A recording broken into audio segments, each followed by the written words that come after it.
2 years na. 2 years na. 2 years na. 2 years na. 2 years na. 2 years na. 2 years na. 2 years na. 2 years na. 2 years na. 2 years na. 2 years na. 2 years na. 2 years na. 2 years na. 2 years na. 2 years na. 2 years na. 2 years na. Siyempre, magandang ano yan, yung halimbawa sa mga kabataan yan. Kasi dapat talaga tutulong kayo sa mga ano dito, paano yung mga project nyo, ganun. Para mas lalo tayong makilala. Masaya. Kasi nga, pinagdaanan din namin yan. Naging youth organization din kami sa lugar natin. Kaya mas maganda, malaking tulong kasi kung may mga kabataan na kumikilos para sa ikagaganda natin lugar.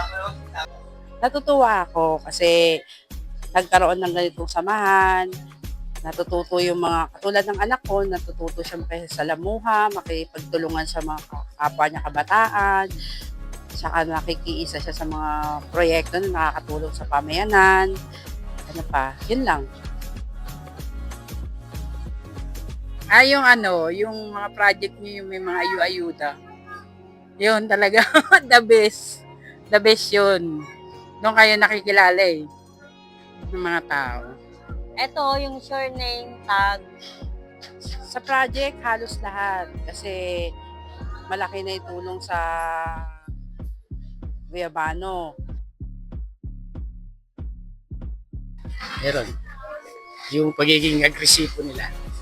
Dahil aktibo, nakikita ko yung kami, yung kabataan namin. Ganun. Kumikilos para sa amin. Oo naman, siyempre yung pagtulong. Saka yung pakikipagkapwa-tao. Oo naman, kasi iba sila yung nag-ano ng engganyo ng kabataan para sa ano, hindi sila madulong sa bisyo.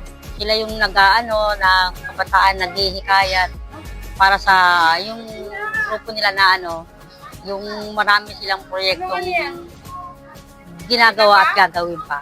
Yung inspirasyon, marami. Isa yung pakikisalamuha sa kapwa kasi hindi naman ako ganun. Kasi introvert na tao ako eh. Kaya hindi ako ganda makipag-socialize. Tapos yung pakikipagkaisa rin, natututo rin ako na-engganyo rin ako makipagkaisa sa mga project nyo.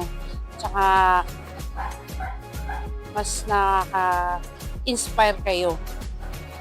Dahil may mga kabataan katulad nyo na may layunin tumulong sa lugar natin. Sana magtagal pa kayo para yung mga susunod na generation gayahin kayo.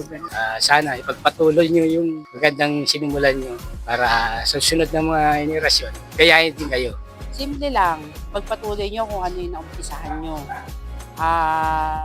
Tapos mag-develop pa kayo ng mga project na nakakatulong sa lugar natin, sa pag-progress ng lugar natin. Tapos mag-engganyo pa kayo ng mga kabataan para ma-develop yung pakipagsalamuha, pakipagkaisa, pakipagtulungan para sa ikaunlad ng barangay natin o kaya lugar natin.